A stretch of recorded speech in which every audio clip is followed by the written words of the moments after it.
3 مقاطع. نعم. كتبتها بوقت كنت كلش أتألم به.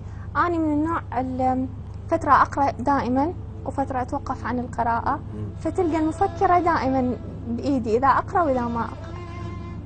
فجتي فترة عندي ألم بكتفي ما فادت المسكنات، فقعدت هيك على الدرج، لا بغرفتي ولا على الدرج قعدت ولازم المفكرة. فأول مقطع كتبته لملميت الضال بيه وما لحت من كتفي حيل، حتى روحي استغربتني دردمت بغناي ويل، كلش استاحج ضحكتي الضحكة عنوان طيب هيل، واقفة الكلمة على شفتي خايفة يفز بيه الليل. الله. ماكو وجهة لفت الهيل والدرب عسرة وطويل، لموت بوشة لروحي وعاونت ظن العليل، كلها من آزي تبرد بس ندى عيوني خليل، هن 20 وتعدن بس عدال 12 جيل. الله.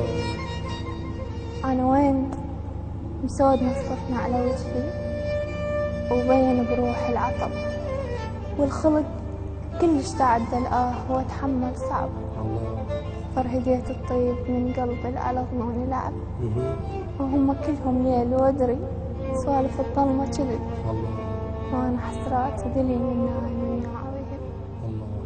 انا صختي غنوة مو بطر لكن غصب، وشلت بغناي آهي منها اتلاف العتب، ومنها طيب لي عمر مقيود وتسمى ذنب.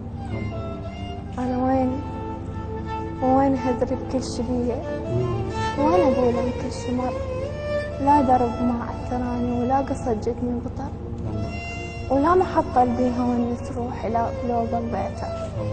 انا ويا الكل شماك اصحاب قضينا عمر، من جمعنا البينا كل اسرار من افروج النهر، وما يلاها الروج بين الطين لفاها بحذر، بس وشل بالروح كم اخو كتب ناشر.